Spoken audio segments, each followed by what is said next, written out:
This is your host, CPM, and you are now tuned in to LoopThatBish weekly podcast.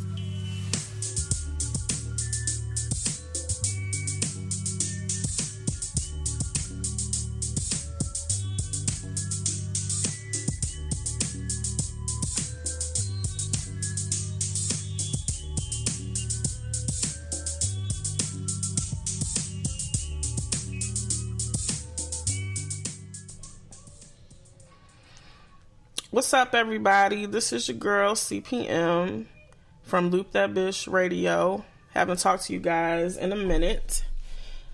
Been trying to get myself together on the technical side. But now I'm here, and I'm with my good friend and good technical advisor, BT. What's going on? Yeah, it was good. I'm sorry, my bad. It's BT. Good. I'm here helping out. It's like I'm here for AV purposes, but I'm actually gonna be giving some input from what we have discussed earlier. So I appreciate you having me on the show. I appreciate you being here. No doubt. And you guys, you have to check out his podcast, and I'm gonna let him introduce it. All right. So if anyone is undercover, willing to admit that they're a nerd or love tech, or if you're a sports head, I pretty much offer the best of both worlds. It's actually called The Pass, gone through a lot of branding and rebranding purposes or whatever, but it is The Pass, ThePass. If you look up passpodcast.com, you can pretty much get to all of my episodes that are uploaded. And I'm also on Spreaker.com with my podcast as well. But if you want some sports information about sports, technology, music, video games, people who do dumb things known as Ass of the Week, come check it out. That's what's up. So this is my third attempt at podcasting, and I've been trying to figure out what I was going to talk about, what I was going to do with this show. Now that I'm on iHeartRadio, shout out with the plug. Always. Yeah, so I'm trying to rebrand my end of podcasting, and I thought this would be a good way to start out. So we're just going to jump right into it. All right. I just put out a holiday show featuring some of my favorite Christmas songs. And I'll be honest, I really did not used to be a Christmas person per se with music. But the last year or so, I have really just kind of been into it. Okay. So I put together a show that dropped on Friday. You guys can catch me on Spreaker as well. That's my home base. It's like 60 plus minutes of music from some classic artists. You know, everybody from Whitney, Mariah, Luther,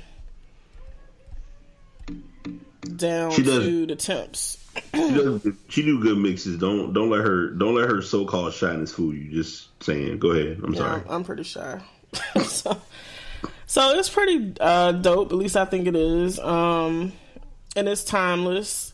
So you guys check that out. BT, what's some of your favorite Christmas music?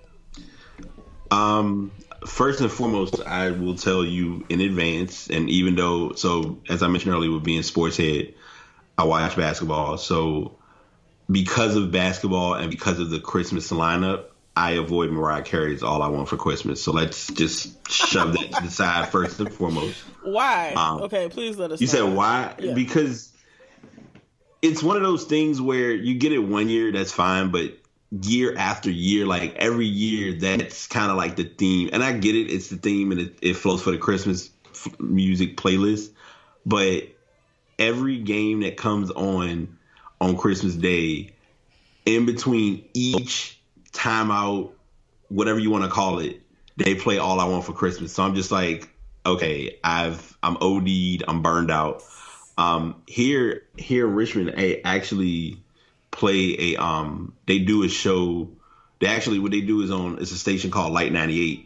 Mm-hmm. And literally from the day after Thanksgiving up until Christmas, they just play Christmas music. And normally I would kind of tune in and catch it, but I've been just trying to catch up on listening to other shows, podcasts, recordings, things of that sort. But to answer your question, as far as my music, I'm a Santa. Like, I like Santa Baby, Santa Claus Going Straight to the Ghetto by James Brown. Yes. Of course, the obvious one that everybody samples and pulls and picks from, This Christmas. I definitely OD that one. Mainly it's a playlist or an album that my parents have, Soul Christmas, that kind of covers like the Christmas playlist for me. So those are my main ones.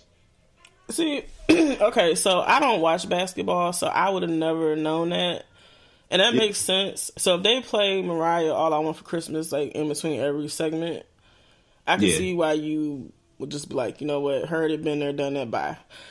Yeah. So for me, growing up, my parents always played Christmas music, and that album actually wasn't something they played in the house, but when MTV was actually for videos, that video was in constant rotation. So whenever I think of Christmas, I think of that song. Like last year, I didn't put that song in the mix. I actually put another one she did.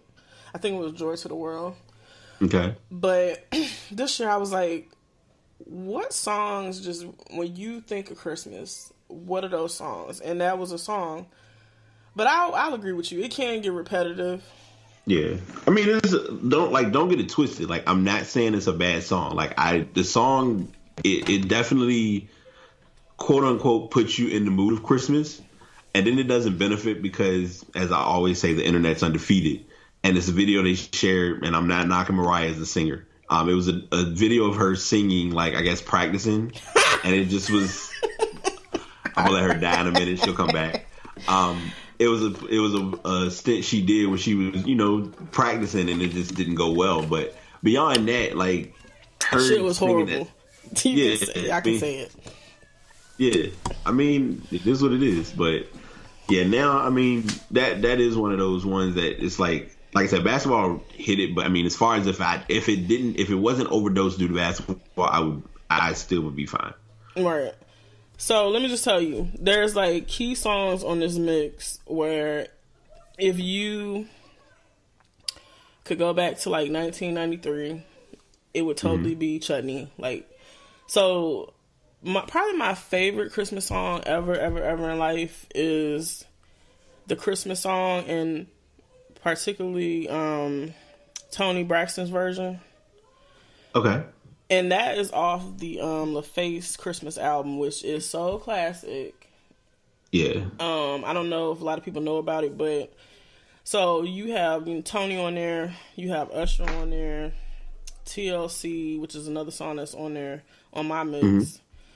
And then it's like obscure groups that were like dope, but they just didn't have longevity. Right.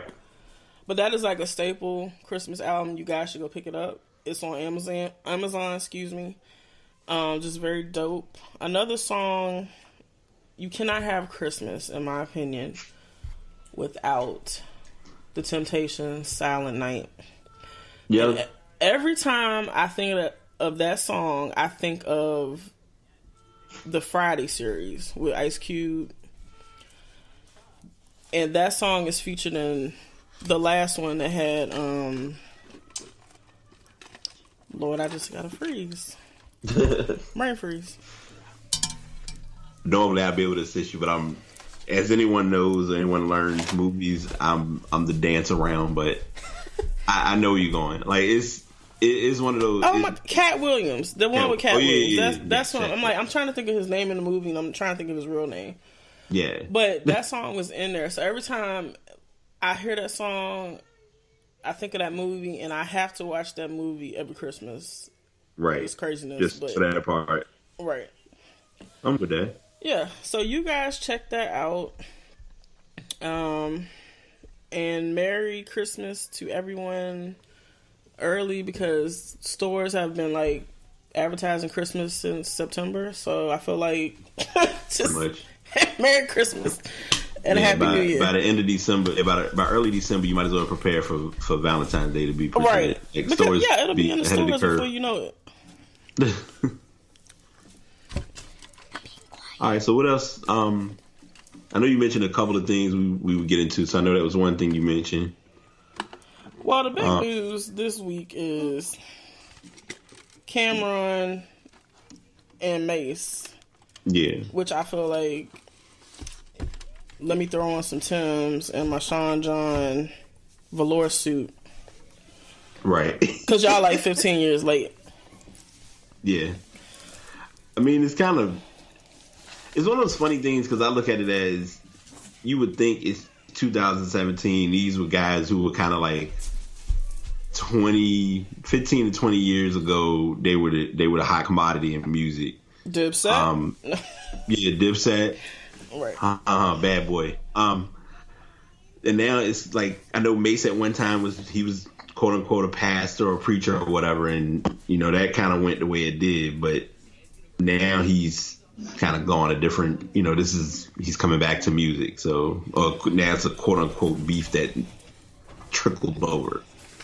I don't know. This dude. Okay, first of all, let me just say this. If you were a teenager in the 90s, there's no way that you, A, didn't buy his debut album, or B, you didn't Feel So Good, his signature song. And of course, everybody remembers him on Biggie's More Money, More Problems. Okay. So, yes. Right. He definitely moved the culture in the 90s. But honestly, I was a Cam fan more so a Mace fan. Because I actually bought Cam's first album that came out in right. 98, I think. Mm-hmm. So Cam came a little bit after, because 97 was the year Big died. And then More Money, More Problems came out, and Mace was on that. So when Cam came out, Mace kind of co-signed him, and he was actually on his debut album. So they were friends before music. So I get it. Okay. But yeah. Right. The beef apparently. Well, let's talk about the current beef. So the current beef kind of started because I guess Cam was on Instagram Live talking about why Mace went to become a preacher. Because basically, in Cam's words, not that he couldn't take the heat, but he was trying to get himself out of the rap environment. And I guess it was just too many eyes on him. So basically, he saw it being a pastor as refuge. Okay. Now, I'll be honest with you, I haven't really kept up with Cam or Mace since they're kind of 2002. as far as tracking them now. Like I said, when you mentioned or addressed the story with me, I was like, I didn't really even realize that they were. I knew there were cameos and there were discussions of different them being in music involved in other ways, but as far as limelight current, nah. Yeah, but the internet apparently damn near broke because Mace put out this diss record called The Oracle, basically going in on Cam about a bunch of shit I really didn't even again. I'm just okay. Okay. It really felt personal, because a lot of stuff he was saying in the song. But it's to me, who knew? Unless you was calling them on the phone every day. Some of the stuff I'm just okay, whatever. And for me, I feel like Cam would have been if we had Instagram, or if we had, just basically social media during the Dipset era. We kind of did, but we didn't. He would have been the greatest thing on the internet because he knows how to manipulate social media.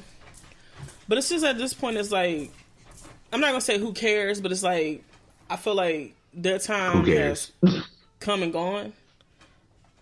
Because Mason tried to come back 3 times. And each time everyone's okay, well, you're a pastor. Come on now. We don't see TD Jakes out here trying to be a rapper. You trying to be a pastor? We would hope not. I don't know. So like, I'm not invested in this, but because the internet was invested, I was like, okay, let me find out what they're talking about. Right. And now apparently, Now, go ahead. go ahead. No, I was going to ask, like, by chance, have you heard? Did you actually hear the diss track at all? Yeah, I'm gonna I tell you something. like, Okay, because I keep it 200. Yeah, I heard the track. yeah, we I want, yeah, turned we it want to off. bump from this, yeah. I turned it off after like not even a minute. One, because the beat, I was like, okay, we've all heard this beat before. So before she continues, let me go ahead and give y'all a disclaimer because I think this is something that y'all need to know or learn if she hasn't addressed this in any other in any of her other shows.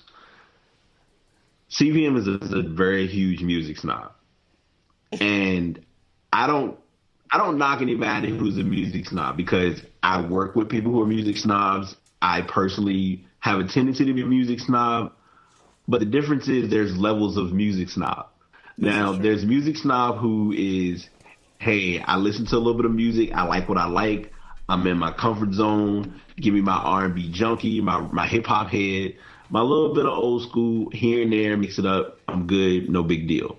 I got, like, there's one person I work with now. I would name different artists to her, and she literally would turn her face like I was doing a non-justice to music. And I'm like, all right, I get it. CPM, on the other hand, is one of those, and do not take this. This is not even to be taken the wrong way. It's a true statement. You're a person that I feel, from knowing you and just knowing how your music ear is, you can analyze and pick up. Like if you were to go to a get together or an outing. Matter of fact, we're not even gonna do a club. We're not gonna do it. We'll bring it real close, real local, real simple. Let's say it's a backyard barbecue, a backyard cookout, something like that, and whether it was somebody who brought has a DJ there performing, or whether it's somebody who is looking to, like, they got a playlist of music set up. By the first 3 tracks, you've already analyzed how that playlist or how the night's going to go as far as what's being played. Yeah, so that's very correct. I mean, I do listen to music. I was like, the white noise was strong because I was like, I must have called the count on the nose. Yeah, I know because that's how I do my mixes. So the first song has to like open up everything. Right. And when I heard that song, I was just like, one, he's using this beat. Like, heard that before. Two, I was just being, okay, like I said, I'm a Cam fan more than a Mace fan. So, to me, his flow, it was different in the 90s. It stood out because everybody else was rapping differently. And now that we have mumble rap, it's like, he's like 2 steps above mumble rap right now. And I'm like, I don't have That's time not for hard. this. That's not hard though. I mean, before we continue, I personally haven't listened to it. So I guess my first question is, I'm curious because I'm usually that person who will pick up, like, what beat did he sample? Child, let me do us all a favor. Here you go. You'll know it. That's even worse. You know the beat. You didn't have like the first bit of it already kind of figured what it was. I haven't heard because that was with what was the group? Huh? That was a group, right? Wait a minute. See, I think I got the 22 seconds and I turned it off. Okay. Say it again. It was you good. It was like, I think it was a group that like was like early 2000. That was with, I thought it was with The Rock. If you help me if I'm missing the wrong one, because it could, because I know a lot of artists did sample from other artists too. So you know what? This is where Google is your friend. Because it remind me of Chris and D low key. Oh, who? You know which one? Hold on, I'm about to play the same role because I feel like I can't even think of the name of the group now. It was like, you know what? It's not. It's on the tip of my tongue. Oh my goodness. I'm about to just Google it because. Yeah, you good. You would think it would come up. I mean, Yeah. From the number one ROC. I can't. I'm thinking of Yeah, is it off the Yeah, the Rock La Familia album? Is that what you're talking about? Yeah, it's from now and they use it. Like I know Jay used it, but I feel like it was another like. No, okay, so I got it. I got it. This is okay. It's off the Blueprint 2. That's what it was. I should know that because I used to listen to that all the time. It's off Jay's Blueprint 2 album. Okay. I mean, that's so random. I mean, I don't know.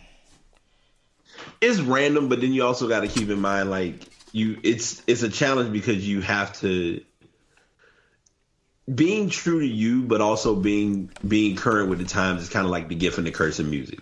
Like, let's just tell it like it is.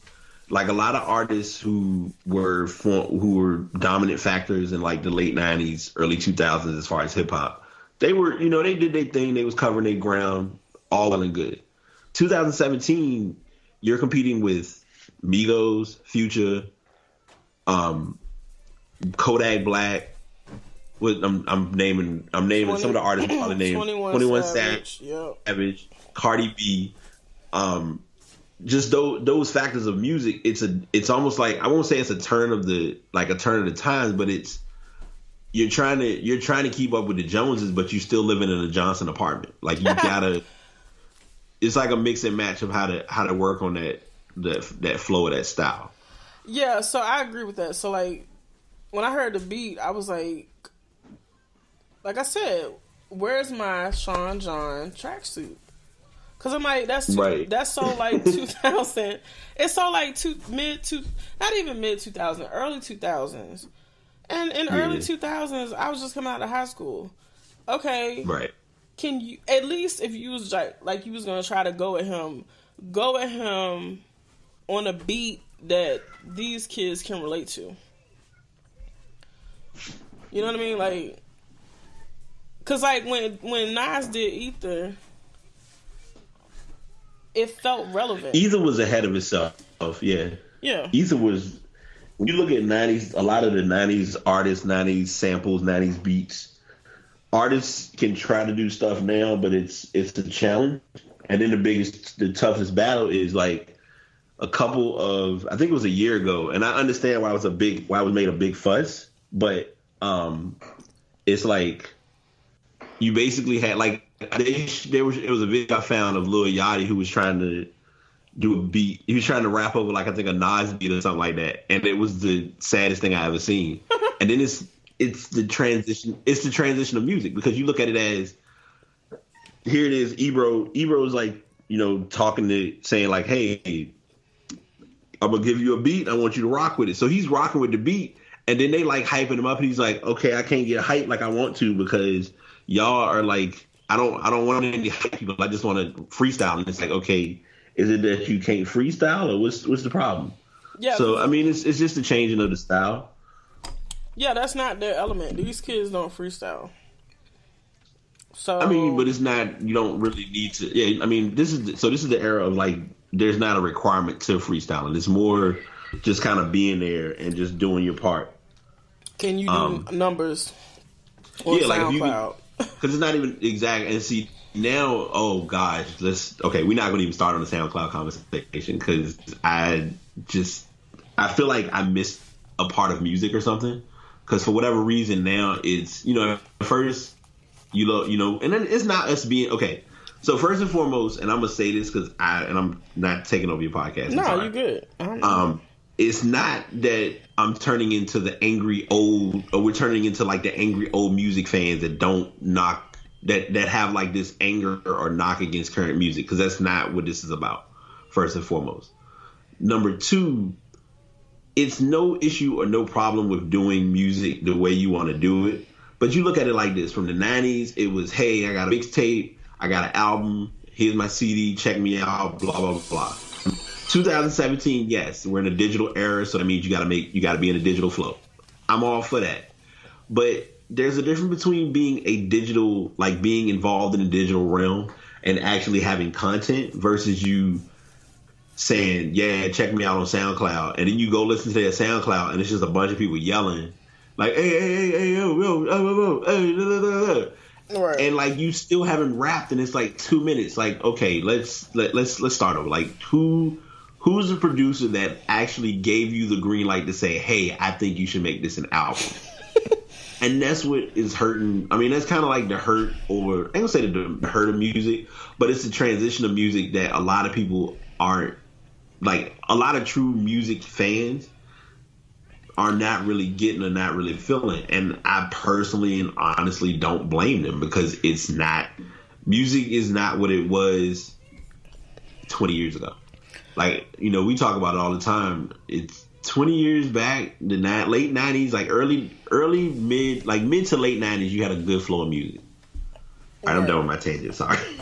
No, I feel you, because, like, you know what? I'm not the old chick in the club, because one, I don't go to the club, but two, it's just a mentality. Yeah. Like, I like some of the newer stuff, but mainly because, like, I'll give you an example. Lil Uzi. I couldn't really feel it. I was like, I don't see it. But at least with him, he enunciates his words. So I was like, let me give him a try. Give him benefit of the doubt, yeah. Right. But he has a song with Pharrell called Neon Guts. And that shit is dope. But is it because of Pharrell? It pretty much is. Okay. I'm sorry, like, I'm just, you know, I'm gonna ask the honest question. He held his own on, of course, on the track, but Pharrell gave it something extra. Yeah. And of course the beat helped it as well, but I think that's what I'm saying. Like, you can be into what's hot now, but you have to bring a level of artistry and musicianship to it, and that's what Pharrell does, and that's why he has longevity. Right. So for these kids now, it's like, you can be trendy, you can be current, but what can you offer rap or music in 5 years? Most of us know the answer to that already, but yeah, like, and a prime example is like somebody like Designer, who came out sounding like Future. Right. And ever since Panda, he hasn't been able to produce anything else that people have caught on to, because he dropped that, like, a EP. Yeah, he did. Oh, I remember it was. But I think that was the one that had Timmy Turner and all that on it. Yeah. Yeah, it kind of came and went.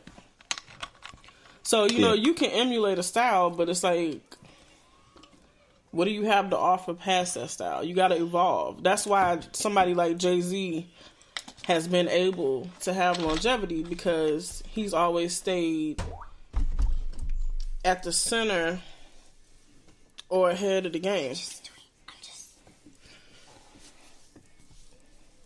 So that's all. Nobody's knocking the new kids, you know. Yeah, of course. No. I feel you. So I'm not sure. I'm not pushing. I'm not just asking because I want to make sure, because I know it was something else you addressed as far as, like, musical facts. So, fair disclaimer, there aren't many musical facts that I know offhand. Mm-hmm. But I know I've learned a couple. Like, it's small stuff that I picked up on, like, as far as I'm not sure if you saw it in that. Now, this might surprise people. Like I said, I'm not a big movie person, but I'll catch, like, the random TV series here and there. Mm-hmm. But I did look at The Get Down.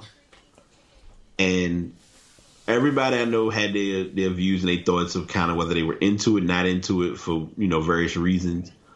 But I feel like The Get Down was a very interesting story as far as what it was presenting, as far as hip-hop, where it started, or how it started, you know, at least from, you know, New York. Mm-hmm. Because I didn't realize, as far as, like, the breakdown in the background of, like, the 5 boroughs. Mm-hmm. None of that was really addressed with me, like, in looking at music. Because when like I said, you know, being an 80s baby, I'm kind of coming in the tail end of hearing a little bit about knowing who Grandmaster Flash was, and, you know, different various artists like that, but nothing was like extreme. Sorry, I'm warning y'all. It's a cat. My friend's cat is here, Mia, so she wants her patting and attention time. So that's why you hear her having pop mouth moments. But go ahead. I'm sorry. No, you good. So I mean, honestly, from that time period, all I care about is, I mean, I shouldn't say all I care about, but it is that all I care about is LL Cool J. Like, to this day, I would play his songs like it was 1988, 1990, whatever. I respect that era, and that music, well, actually, maybe like the later part of the 80s was a part of me. But honestly,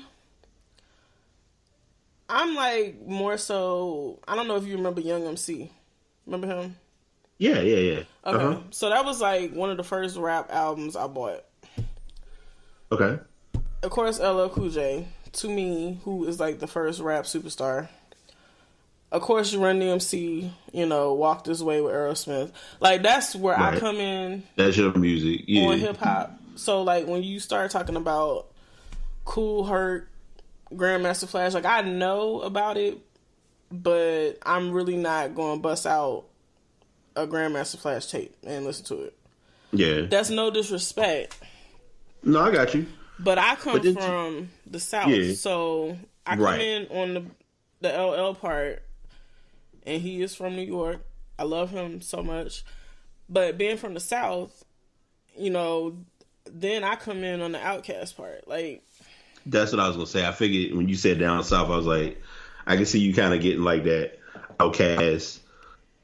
Master P, better or worse, Master P. No. I mean, shoot, No Limit, I don't care what anybody says. No Limit was, even with him talking about the story now as far as on Solange's album. Which is brilliant. Yeah. All right, and this is such a segue. I don't think anybody expected her album to roll the way it did. And I'm saying roll in a good way as far as like being on his style, because it's almost like it's like you're being titled. Like, for instance, your child, if she was to have the title, not the title, but if it was the reference of CPM's daughter instead of her name, then it's like looked at different. Like with Solange, it was always Beyonce's little sister. Mm-hmm. So when music came, it mainly was looked at as, okay, well, she's doing a good album, or this is a decent album, but it's like, yeah, but that's Beyonce's sister. Right. No, she's Solange, and she's putting in work. So I feel like it's the discredit of a lot of artists, because I think a lot of it comes down to production too. Like, the first artist I always look back at is from Floetry. Marsha Ambrosia, we all know her. Mm-hmm. Her albums were good, and this is not saying they weren't good, like great albums. They were good, but a lot of it was like no one really talked about the other artists as far as Flo is just because she actually dropped a decent album a couple years ago that nobody talked about or discussed. So it's the same reference. But I'm sorry, like, me and Tane, it's my bad. No, it's good because, like, yeah, I mean, honestly, I had no expectations for Solange's album. I'll just be honest with you. I mean, I've followed her here and there, and she had like a couple songs that I kind of vibe to. But she was like finding her style with each album. Yeah. So it's like we were seeing her work her sound out in front of the world, and with a seat at the table, I want to say she finally found her style, but with her, the next album could be totally different. But the people that helped her on this album, like Raphael Sadiq, I mean, he gave her some beautiful music. So with her, it's more so who she is. The affiliation. Yeah. Whereas Beyonce, she can work with whoever, and honestly, do you really care who's behind her music? No. Because honestly, she doesn't have a signature sound. No. And I think with Solange, I hope it's her intention that she was trying to develop her sound on this album. Because I really feel like, Raphael Sadiq should be around for the next album. Because he got her a Grammy with Cranes in the Sky. Yeah. That's fair. That's real. Everything you stated is valid. All right, so this, I don't know. I'm sorry if I'm like, because normally I just kind of sit. I'm like, and when we started, I was like, yeah, I'm gonna just sit back. I'm gonna chill. I ain't gonna talk. But it's like I now like getting you to talk about music more, because I've listened to how you make mixes. I've listened to like conversations you had about music, conversations we've had about music. Do you? And this is a left field but an honest question. Mm-hmm. Do you feel that the state of hip hop or the state of music has a chance to increase, or do you feel like it's at a standstill right now? Honestly, I feel like it's growing. I feel like people. Let me say it this way. Okay. So, what did hip hop come from? Hip hop came from poverty. It came from struggling. It came from aggression. It came from being just pissed off with everything that was going on in their surroundings. Okay. True. So where are we at right now? We're in the same boat. Yeah. And that's where great art comes from. Art comes from when the artist is uncomfortable. Yes. And we are living in some turbulent, shitty times. Yeah. And so I feel like the music is starting to kind of reflect those times. Because, like, actually who I wanted to talk about, and this is a dope track. Okay. Fabulous and Jadakiss just released their album Friday. And they have Tiana Taylor on the track with them. And I actually played it last night. And I'll be honest with you again. Okay, Jadakiss is one of those people that whenever he, speaks or drops something, he's there. Yeah, stage fright. He has an iconic voice. So, I knew about it, but at the same time, I was like, well, I'm not rushing to go hear this album because to me, it was like an odd pairing. But those are two voices in hip hop that have been consistent. Like Fab, to me, is so underrated. Yeah, but I feel like at this point though, it's like the time for him to have really like blown up kind of has passed. Yes. But he's still making dope music because like I can throw on some of his mixtapes right now and still catch a vibe. But they did this song Talk About It, and basically Talk About It is about everything going on right now in the world. Mm-hmm. And it's dope. Like Fab held his own, Jada held his own, and then Tayana like literally killed the hook. Yeah. And in the hook, she was like, this song might not get played because we basically talking some real stuff. Has it gotten any radio rotation yet or no? I haven't heard it on the radio. I actually listened to it on Spotify. And the reason I say that, and that's a good question, is they are two older hip hop artists. They're both in their 40s. But right now, and I bring up Pharrell too, we have hip hop artists in their 40s that's dropping dope music. True. Now, is it being only felt by us, like the mid-30s crowd to the older crowd, because we know them, or is it being embraced by the younger crowd? Now, Tayana is in her early 20s. Right. But Tayana has been around for years. For a minute. So she has an older soul. Right. But I don't know. I feel like I said, with the climate we have right now, people are dropping music that's relevant to the times, but it's also dope. And I don't. If you haven't heard it, the name of the album is Friday on Elm Street. Okay. I feel like I think you remember you mentioning that. Yeah. I'm still a noob when it comes to music. Like literally just did Apple Music almost a year now. And I'm still like getting folks to like name or tell me like, hey, what's a good artist to recommend? Like, who's somebody good to listen to? Side note, go ahead. I'm sorry. No, I was just gonna say, well, how do you feel about the state? Do you feel like it's growing? Do you feel like it's just staying still? I feel like it's challenging right now.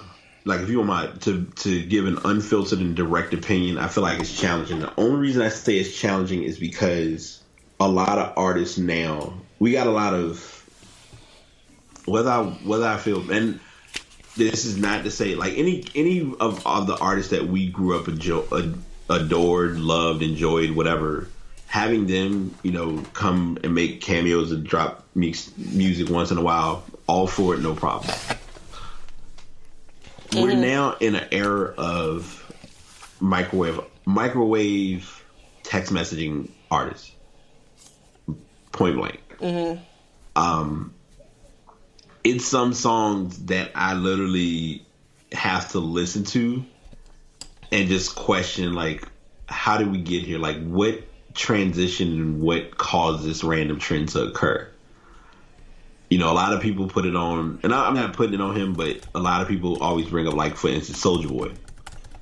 And you look at that follow-up after him as far as, like, a lot of the YouTube sensations or a lot of artists who did a song that looked like it had a chance and they came out, and then all of a sudden, a couple months later, it's, well, where are they? What happened? What changed? And I don't know, like, do I feel like it can grow? Yeah, it can. The tough part now is weeding out those artists that at one point it's just not as, like, just weeding out the bad and the horrible artists and leaving us with like some type of worthwhile music is kind of what is being forced to be worked on. Because just like you mentioned earlier, Designer, I mean, Panda was a hot trend. It was. Everybody had questions. Yeah, I mean, I was playing that joint, singing, laughing, tripping the whole time, looking up lyrics. I was that guy, guilty. We did it for that time period. A couple months ago, literally, I recall him being on, what was it? He was on like a video game stream talking about playing Grand Theft Auto, talking about like different, just kind of something to do just to kind of get some type of limelight or attention. So, I mean, it's the transition and it's the change. And then just some artists like Future's going to have that decent longevity. Migos, odd projection. Somebody presented this to me. Don't be surprised. I see Migos splitting soon. I see them going solo. I saw that with Quavo, because like Quavo was doing like guest appearances on other people's stuff. Yeah. But honestly, I can't tell the difference. When they rap, I still don't know who's rapping. So maybe them splitting up would be a good thing, because like at least I know who the hell is rapping. And I actually do like Quavo. Right. Offset, I only know because of Cardi B. Right. That's the only reason I know who he is. The other one, I don't even know his name. I have no idea what he contributes to the group. He may contribute the most. I would have no idea. Yeah, Quavo, Offset, and Takeoff. Oh, okay. Well, never knew his name. Yeah, I think Takeoff was the one that got upset. He got left off Bad and Bougie. Or they were trying to question. Who the hell would have known? I didn't know he wasn't even on there. I don't even know his voice. Well, the ironic part is he's in the video. Like, everyone misinterprets that. Like, so this is the petty me addressing it, because it was the whole Joe Budden, like they were on the red carpet or whatever, and it was like, I can't think of his name. Academics kept asking him if he was left there. But there, what's crazy? So this is where the generation gap comes into play a little bit. Academics is about the closest relation that the youth or the young generation can get when it comes to music, because he really doesn't know a lot about music, but he kind of knows the artists here and there.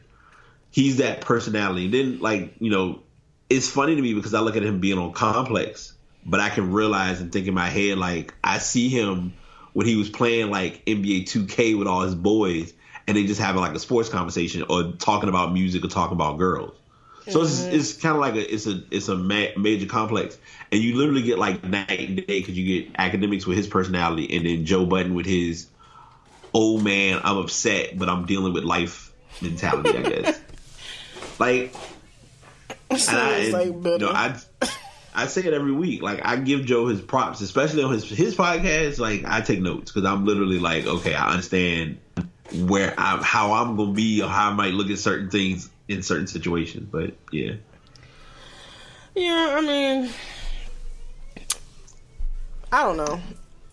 I just remember, and you know this because this is where we started, is Twitter. Yeah. Okay, a lot of your aging hip-hop artists and R&B artists, whatever, they all went to Twitter in 2009. Yep. And essentially Twitter was like podcasting then. Yes. People just hopped on there, said whatever the hell they wanted. They grew a following.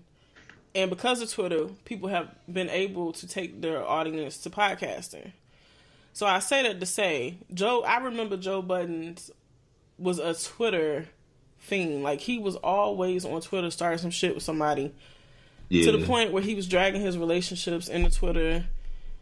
And so I am not like a fan per se, like, of the music, because all I remember is Pump It Up.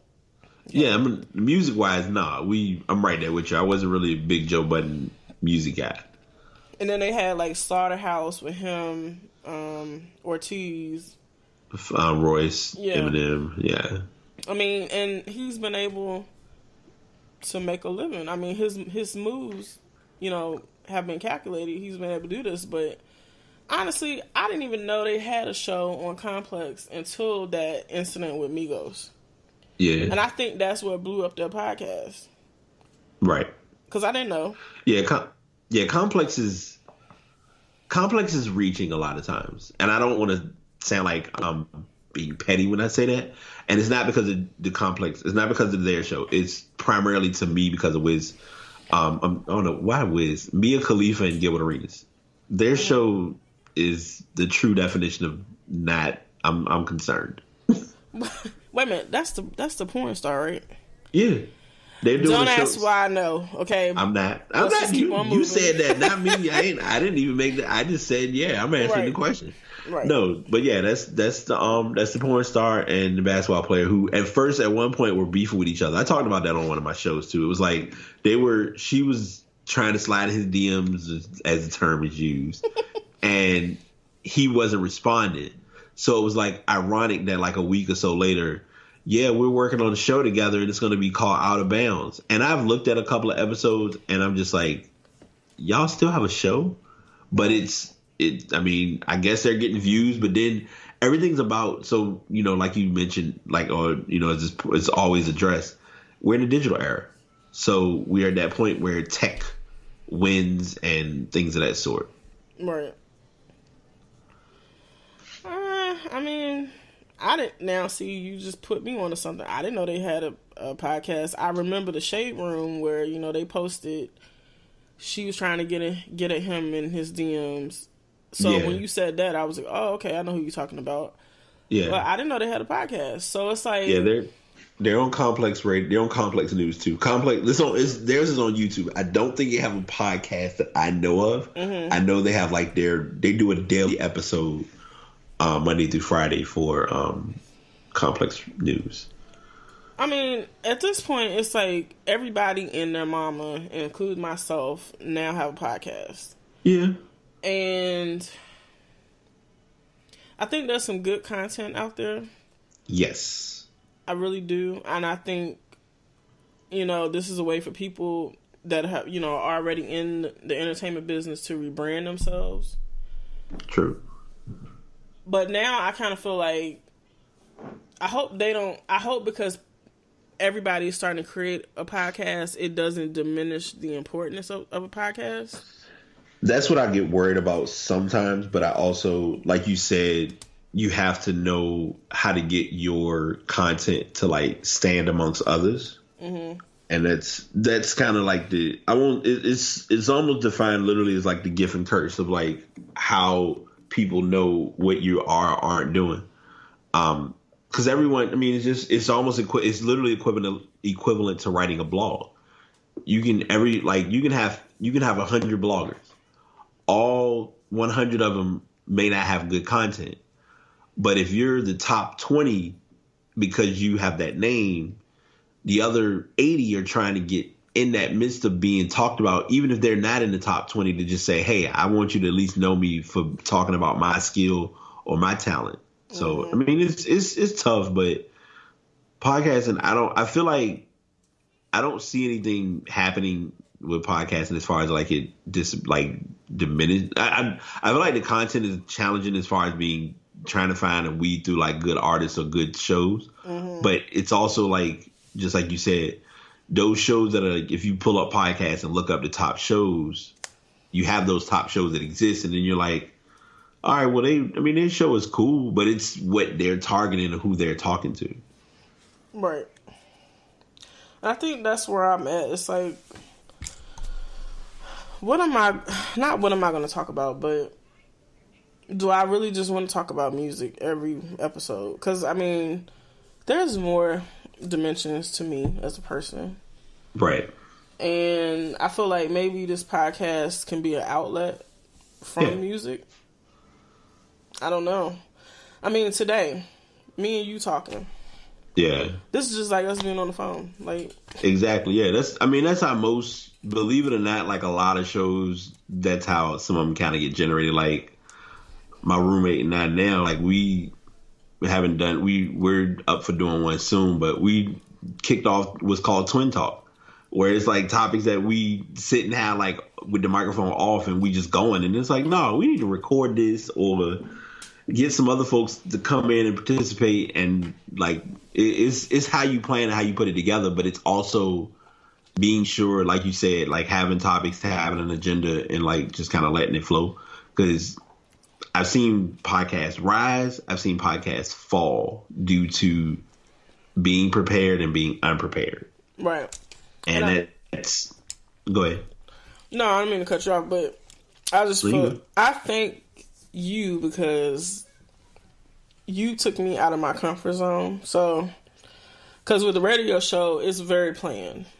Yep. Down to me actually physically writing out songs, putting them in order, creating the cover art. Like it's all planned. There's no spontaneous.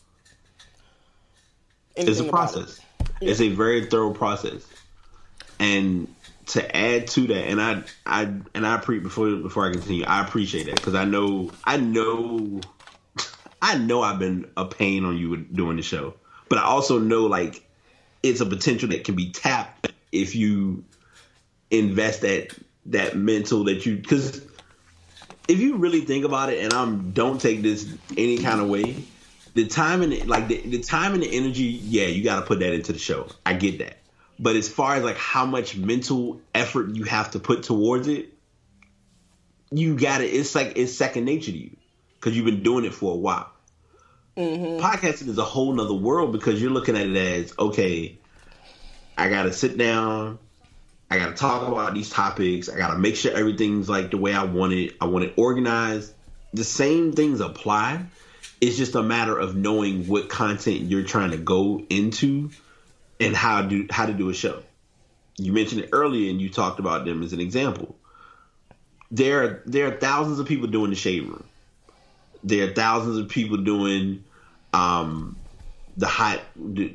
Daily Tea, whatever you want to call it, like renditions of Wendy Williams. I'm just naming stuff just to make like talk about that aspect. Like you got the Love and Hip Hop conversationalists. Everyone can do that, but if you're not doing it in a way that stands out, you're another show. Right. Just like, that was what I mean. And, I think I mentioned this to you, and I'm talking about this on your show and on air, because a lot of people don't realize. When I first was doing my podcast, literally my podcast was just sports. All I did was talk about what was going on in football, basketball, baseball, hockey, like the main sports that was hitting at the time. I had to step back from it, and literally, like, this time last year, I hit that wall where I was like, all right, I need to take a break. I need to think about this. I need to figure out what I'm going to do. Coincidence, life, challenges, change, whatever. My old mic broke, died, had a moment. got the mic that I have now, which meant, okay, I have the equipment, now I just need to work on the content. And the content just came where I realized, like, all right, I need to change how I'm doing my show. And that's where it was like, all right, well, what do I like? What are things that I like to talk about? I love technology. I love video games. I love music. I love, it's story. And some technology stories that I find aren't even actual tech related stories. Like I may find something about Uber and talk about it because it's a big deal. And it just kind of goes the same way. So it's just a matter of how it comes together. Well, you definitely have to have chemistry. Yes. So I don't think it would have, and I'll be honest with you, I reached out to some people to like do a quote unquote test show. Yeah. And it's not something that they do. Mm-hmm. So, I'm not saying that the interest wasn't there, but I kind of followed up with them and they're like, oh no, I guess I'm doing something right now. And I'm like, okay. So I was like, that's a sign to me to not do it. And I don't think it could have been anybody else but you, because behind the scenes, you spent so much time with me talking about podcasting. Yeah. So you know where I'm at mentally. You know where I'm at, within my own show. Yeah. So it just made sense to ask you to be the person to kind of debut this. No doubt. Yeah. Well, I definitely do hope that this isn't the last show. And if, push come to shove, how the days flow, I can make this, I can definitely come on and make an appearance and get some input and let the show flow together. Well, since we're on the air, that was my plan. Okay, because I think it'll be good because we have two different views on things. Yeah. And you're not just gonna agree with me just because, I'm the girl that does music. No. And that's good, because I don't want you to. Like, I don't need somebody that's like, yes, you're right. No. The reason I'm not, and believe it or not, the reason I'm never going to be that way when it comes to things like that, especially with music, is because music is repeatedly changing now. But then how people look at music, even from back in the day, is consistent. Can be inconsistent, because you have a lot of folks who didn't really bang with a lot of 80s music, really didn't bang with a lot of 70s music. They weren't born in the 90s, but they froze themselves on that 90s music. But then it's like, if it's new stuff, it's like, well, I'm a little scared of this. It's like, all right, well, have you tried this? Did you at least give this a spin? Like, I've had to take that comfort challenge too, as far as like spinning stuff that I normally wouldn't normally spin or normally wouldn't play. And it's like, all right, this actually ain't that bad, or it's not that bad. So that's kind of how, how music runs with me. And then, just like we talked about on the show, podcasting is the same way. Like, anybody can sit and talk, but it's about, it comes down to having the content and talking about the right things on the right tangent and letting it kind of just be what it is. And I agree. I think you just have to, you gotta flow with it. You can't force it. You can't, you can have an outline, but it has to flow from within on both sides. And we're almost an hour into this, and it doesn't even feel like an hour. It doesn't feel like, oh my God, when it's, Yeah. It should never, like, a show should never feel like that. That's why, believe it or not, and I'll tell this story on air just to kind of put it into perspective. When I did my first couple of shows, my first few shows was like, I was in the 45-minute window. When 40 minutes hit, I got frustrated because I'm like, wait, I got to sit here and look at this thing telling me, wait, you don't have much time left. You got to hurry up. You got to finish up. And I'm just like, I really don't want to do this. I just want my show to be great. And so I learned from that. And I was like, all right, let me push it up a little bit. So I think I went to the second package. I don't remember. Where I was like, I got so many hours. I think I had like it might have been an hour. I don't remember, but it extended more. And I used that for a while. And then I was like, yeah, but now I'm challenging with the space issue as far as like how much space to have. So now that I got the show that I'm doing now, if a show goes 2 hours, it's a worthwhile 2 hours because like my co-host, we're not recording today, but I'm recording solo. But then when I record next week, it's like we're having a whole, just like you're talking about now, we'll sit and have like a full sports conversation. Like we just caught up on every bit of the news and sports as far as like 2 weeks time. And that's what doing a show is about, or what doing something that you love is about. Like you have to find the passion in it, then you have to have the passion in it. And like what helped, and I'm giving this as like tips on your show and just tips that I realized with me in helping. I took that whatever like hour or two free time of just saying, let me listen to like what other shows are doing. Mm-hmm. I'm not gonna sit here and say I want to utilize or take their ideas, but I want to use and work on these things in doing my show. Like I realized when I was doing like my sports shows, I had my topics, but I had no articles, I had no information. It was just all on just blind faith. And then I was like, all right, let me actually look for these articles, put them together, combine it. And that's why now like it's laptop in front of me, tablet on the side. Most people get upset because my phone is off because if you're not, like my mindset, if you ain't dying, it can wait. Like I can get back to you. But it was just those things that I had to learn. And then I just connected with a lot. Like I connected with a lot of people. And it's so tough now, random tangent. It's tough now because two folks who I really got close with in doing podcasting, one doesn't podcast anymore. I'm not even sure where or what she's doing now. And the other person, she was in another country, like UK or whatever. And I rarely, like she gave me ideas and tips on how to do podcasting, and it's gotten my show to where it is. But she's not even in podcasting anymore either. So it's like, it doesn't worry me or scare me that I'm going to leave podcasting because it's not going to happen. Like I'd spent all this money and spent the time. I refuse. Right. But yeah, that's my whole thing. And after we finish recording, I'm gonna tell you, I'll talk to you about like what I'm working on that I haven't really addressed with anybody. I've told a couple people, but I haven't made it like a big story yet. Okay. Well, I do appreciate this debut podcast with you. No doubt. Again, I appreciate you having me. You guys can check out BT on Spreaker. Yeah. At the pass. Yeah, it'll be so I'm still working on that, and I'm mad because I haven't updated yet.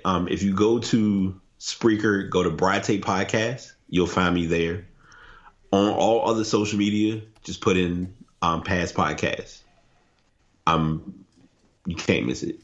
I'm holding the microphone looking like I'm trying to do a Vogue model shoot or something, but yeah, that's where you can find me at. And I don't know why he hasn't mentioned that he's on iTunes.